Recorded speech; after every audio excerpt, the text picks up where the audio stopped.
入道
We are gathered here today in the compassionate light of Amida's wisdom and compassion in observance of Ho Onko, the memorial service honoring Shinran Shonin, the founder of Jodo Shinshu.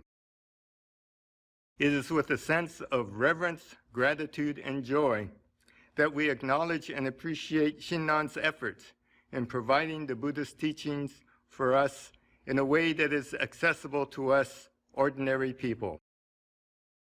Please join me in expressing our deepest gratitude for our oneness with Amida's wisdom and compassion by expressing the Nembutsu. Kansho, Namo Amida Butsu, Namo Amida Butsu, Namo Amida Butsu, Nammandas, Nammandas.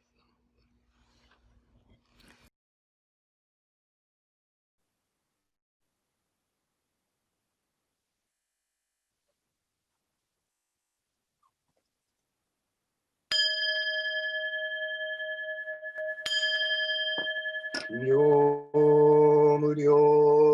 Junyo Rai Namo Fukashi Ko Ozo Bosatsu Inninji Zai Seiji Zai Obu Sho Oken Shobutsu Jodo In Kokudo Ninden Shizen Mark Konryu Mujo Shushogan Shōhotsu Kei Udai Guze Goko Shiyui Shishōju Jusei Myōshō Monjippo Uho Muryo Muhen Muge Mutai Koen no Shoujo Kangi Chie Ko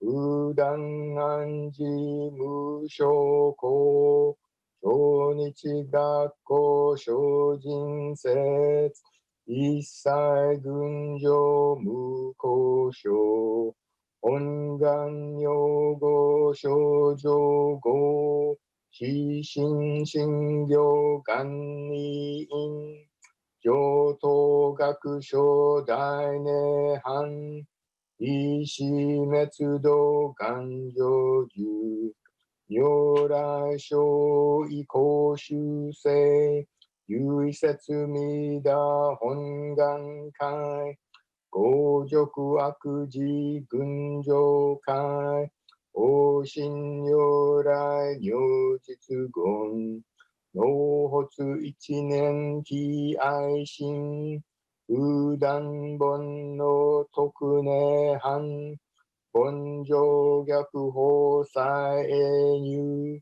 領収支入会一味世襲信仰上昇後異の水波無明暗頓内心臓死運無上不信自主信人天異尿日光不運無運無死下妙無安薬心謙兄弟狂気即応超絶合悪臭一切全幕本部人門心如来偶税願仏言広大小下者善人妙分大理系弥陀仏本願念仏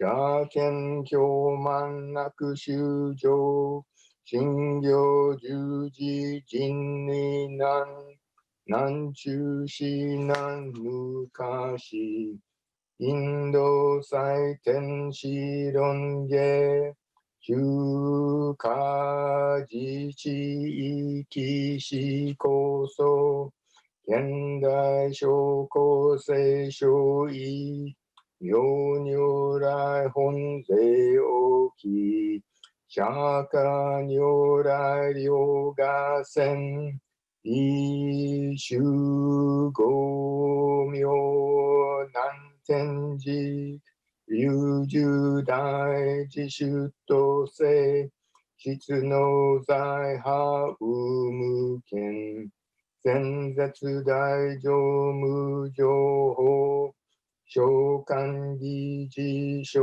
安乱賢治難行六六信行異行指導楽億年弥陀仏本願次年即時入筆上唯の上昇如来語応報大悲偶税音天神菩薩増論説奇妙無下光如来永修たら見真実高専王朝大誓願高遊本願力栄光異道群上昇一心非入空独大崩壊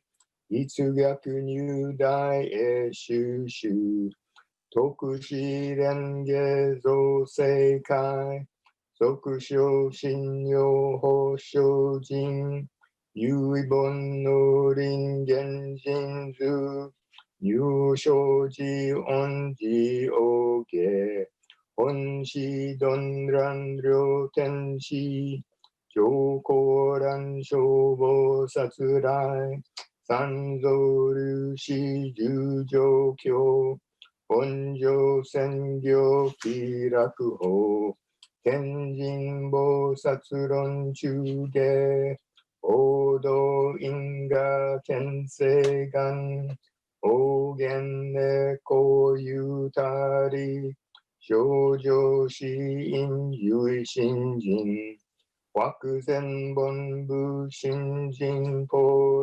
承知承知即涅槃、意志無量光明道、小修上回復家、道釈継承道難生、有名浄土活入、万全自力変言宗、円満特語感染症、三不三神経音言、増末法滅道非因、一生増悪地偶税、死安如外小妙化。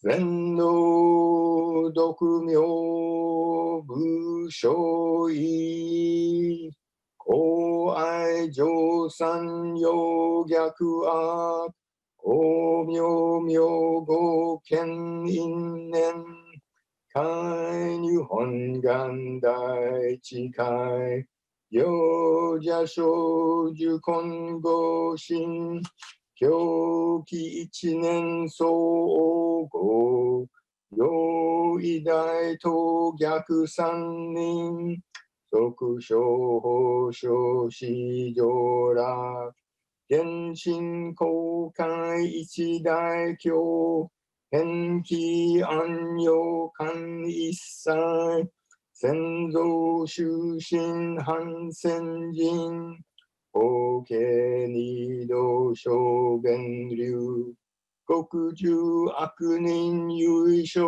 物、火薬剤非摂取中、煩悩小言水不見、大非無見上昇が、本師元空明仏教、連民全幕本部人、新宗教書後編集、戦略本願具悪性、現来生じ臨伝下、決知義上一生死、即入弱上無依頼、一心人異能入、愚教大事修士等、上際無変、極上苦悪、同族自主愚道心、有意過信し、高祖説、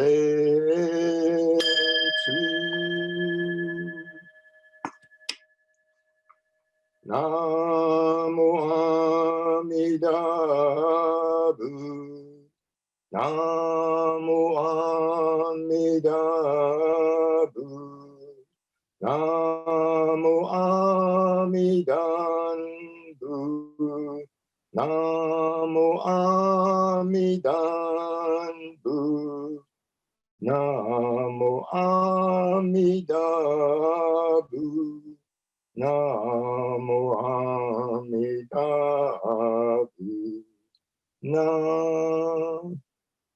ミダ成仏のこの方は、今に自公を得たまえり、方針の降臨、いはもなく、せのも妙を得らすなり、ナモアミダブ、ナモアミダブ、ナモアミダブ。ナモアミダブ。ナ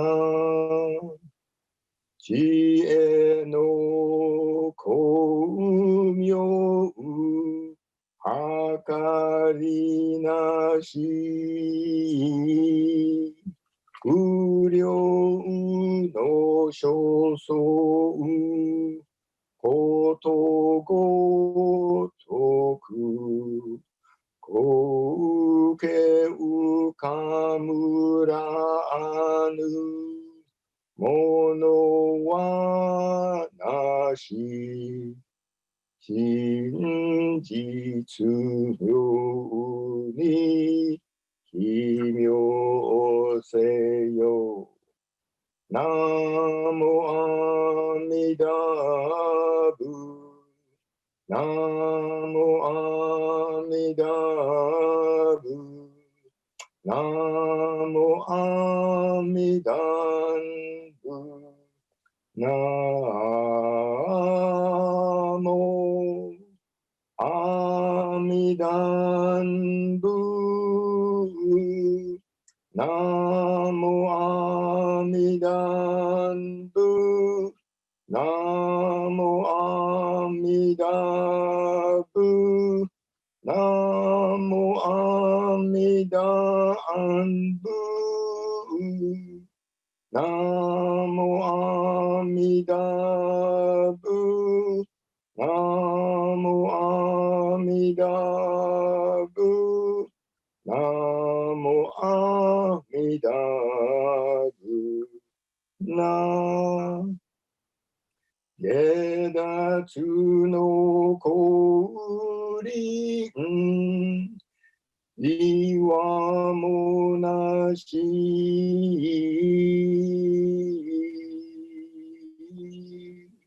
高速かむるものは皆有無を離ると述べたも平等確に奇妙せよ。ナモアミダブ。ナモアミダブ。ナモアミダブ。ナモアミダブ。ナコウムゲニョウコウコ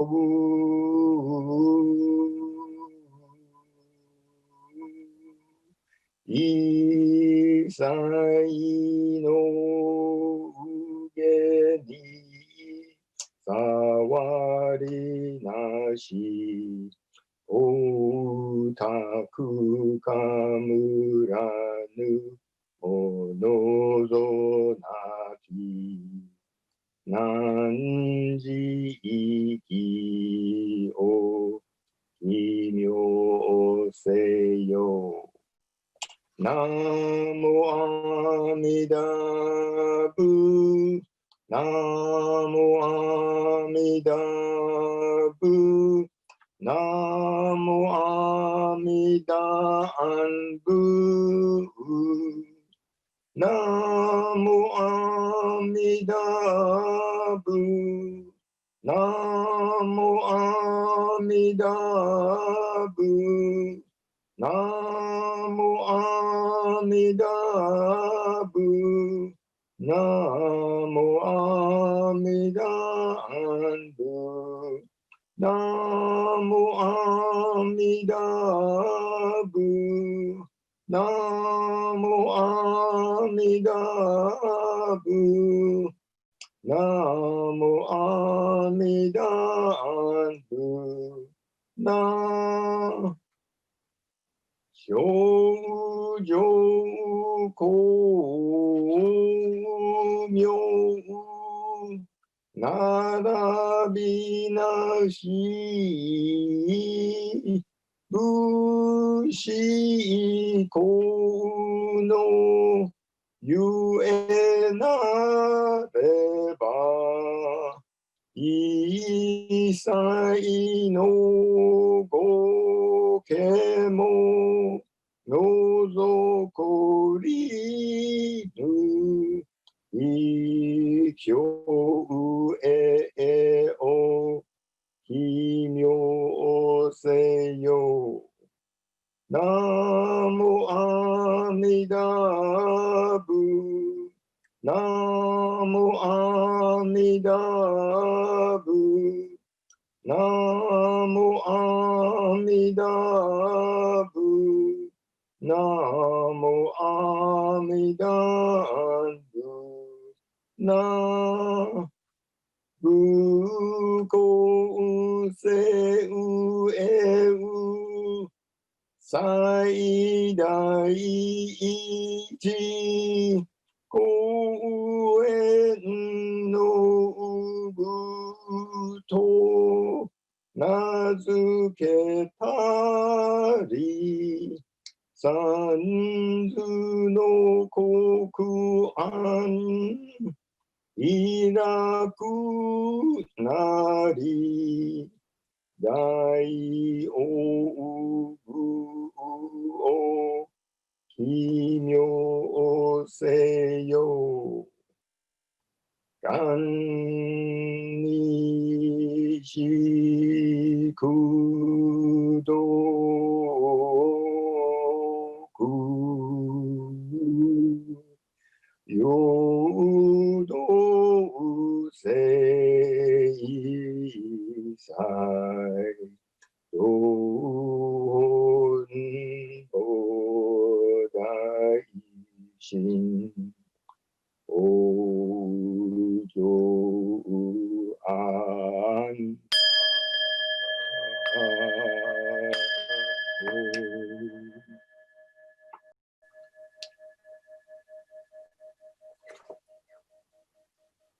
ナモアミダ仏ナモアミダ仏ナモアミダ仏ナマンダーナマンダーナマンダーナマンダーナマンダー。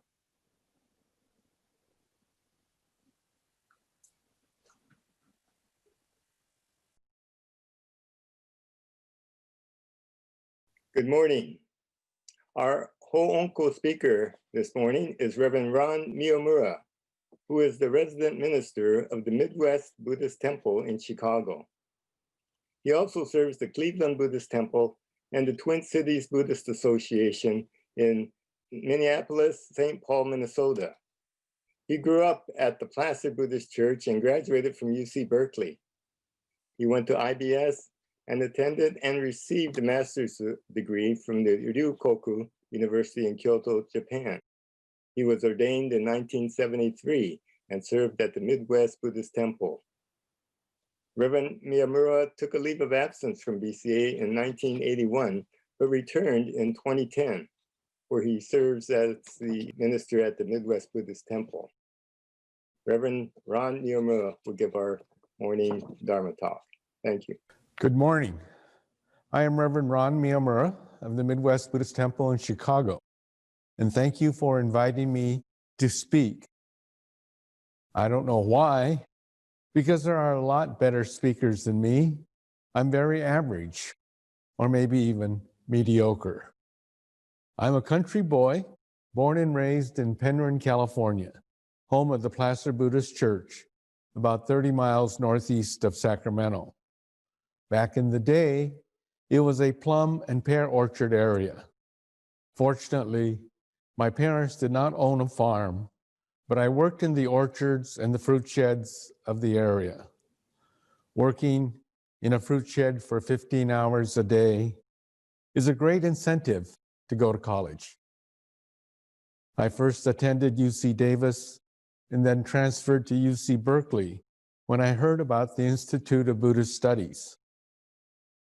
It was the second year of IBS, 1967, and it was still a pre-ministerial candidate school. It wasn't a graduate school. And at IBS, I met an old guy from San Diego. For you old timers, you would know Jim Yanagihara, who went on to become Reverend Jim. Jim went off to Japan after that first year, and then I went off to Japan after I graduated.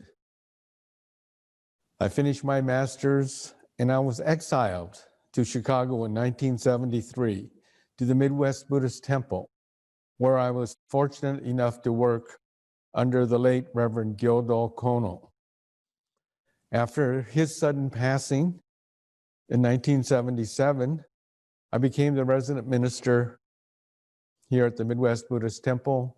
Then in 1981, I resigned from the active BCA ministry. I worked in a warehouse for a few years, and then I got hired at United Airlines. And then I retired in 2010, and I came back to the ministry. So in a way, I've had two careers as a BCA minister. This morning, we celebrate the memorial date of Shinran Shonin, our founder. We call it Onko. Onko is the gathering of gratitude. And we have much to be grateful for what Shinran showed us and what he taught us. But I really would like to talk about how radical Shinran was. Shinran was the first openly married priest. He had a wife, had children, and fortunately, kind of rich, was able to support him. And his youngest daughter, Eshini, and Kakushini, his wife Eshini, the youngest daughter, Kakushini, are the ones who really started Jodo Shinshu, which is another whole story. But Shinran broke many traditions. He was radical and perhaps revolutionary. Not only because he was a married priest, he followed Honen's lead in spreading the Nembutsu teaching to ordinary people. Women, as well as men, could be born in the Pure Land and attain enlightenment. We take it for granted today, but Buddhism was only for the educated and the elite, the nobility. Honen and Shinran brought Buddhism to ordinary people. And it was this was really the core audience of Shinran's teaching, the peasant population who could not read and write. We take it for granted today, but Shinran is the one who really made Buddhism available to us ordinary people. It did not discriminate between men and women, rich or poor, educated or illiterate. Everyone could find enlightenment. The doctrinal basis of Shin Buddhism are the 5 vows, Gogan. The 11th vow, which necessarily assures everyone of enlightenment. The 12th vow, which gives the Buddha of immeasurable light, the symbol of wisdom, to us all. The 13th vow, which gives us the Buddha of immeasurable life, the symbol of compassion to all. The 17th vow, which gives us the name of Amida Buddha to all. And the 18th vow, which assures birth in the Pure Land of Amida for all, for everyone. And the spiritual basis of Shin Buddhism is what we call Nishu Jinshin, the 2 kinds of deep awakening. On one hand, I am convinced that I am an evil, ordinary, limited person destined to hell. And on the other hand, I am assured of being born in the Pure Land. It is perhaps subtle, but yet so important. The part of this is that being limited and being born in the Pure Land are not opposites. They are the same. And these things are going on at the same time. Usually, and by using logic, we think, oh, I am destined for hell because I'm so stupid. And then we change directions, and then we realize we are going to the Pure Land.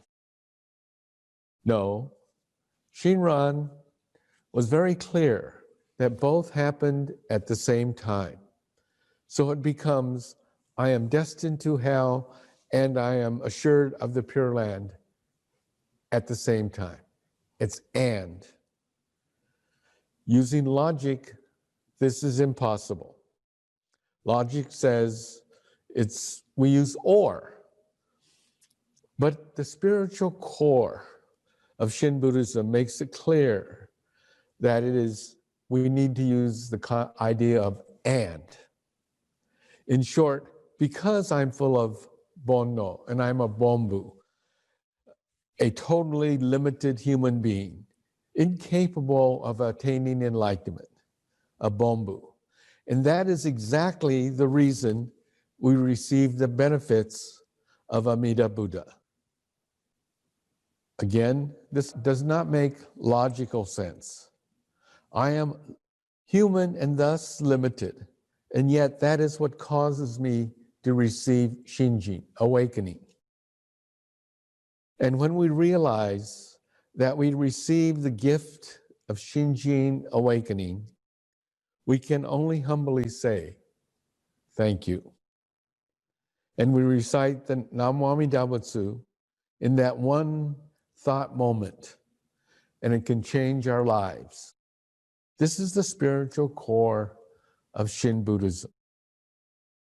And to perhaps put it another way, and an example I often use, we all like to think we are good people and we do not kill.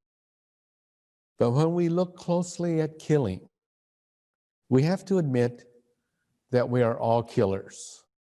In Buddhism, all sentient beings have the potential to become a Buddha. We call it Buddha nature. And all living things are equal because all sentient beings will be born in the Pure Land. That is, plants, animals, and humans are equal because we are all living things. Plants are not above or below animals. Animals are not above or below humans.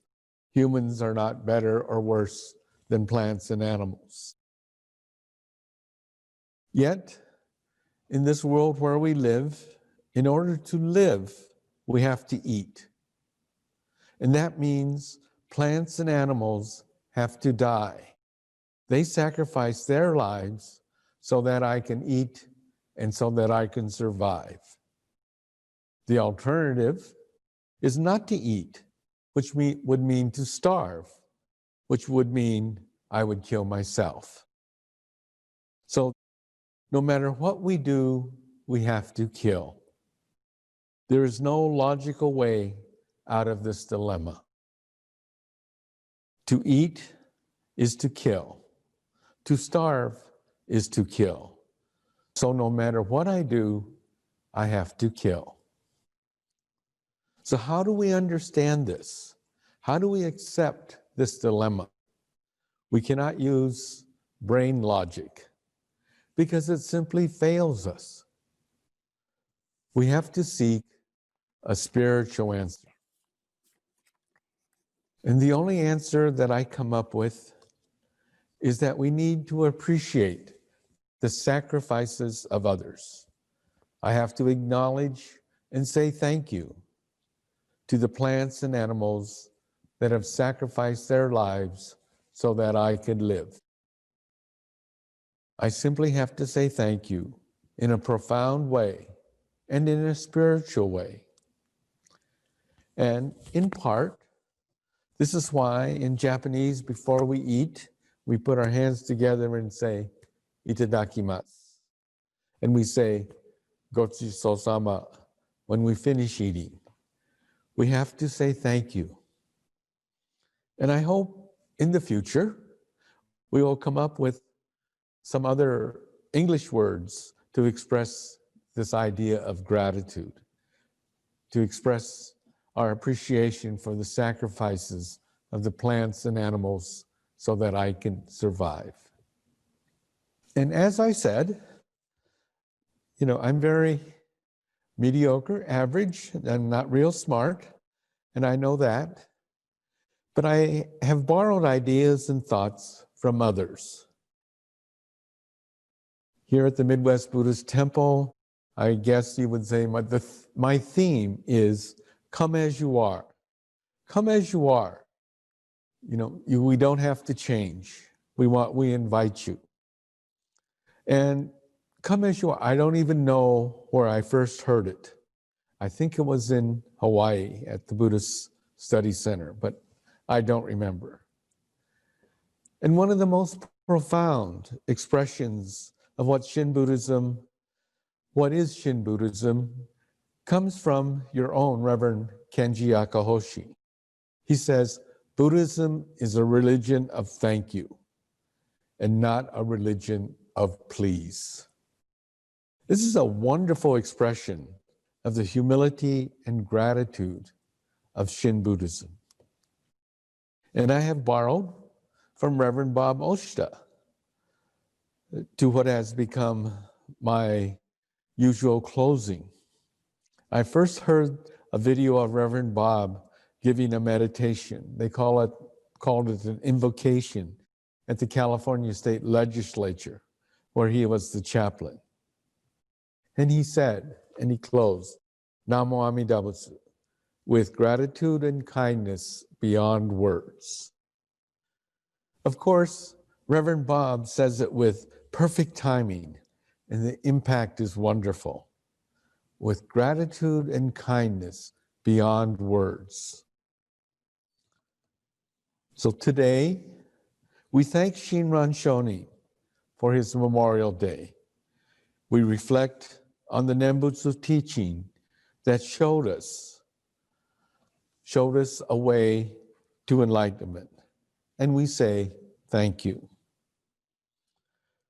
We remember the plants and animals that sacrificed their lives so that we could eat. And we say, thank you. And we remember all the lessons we have learned throughout our lives from other teachers, our friends, our environment. We have so much to be grateful for, and we say thank you. So that is the meaning, I think, of Honko, the ability to say thank you. Namo Amida Butsu, with gratitude and kindness beyond words. Namo Amida Butsu.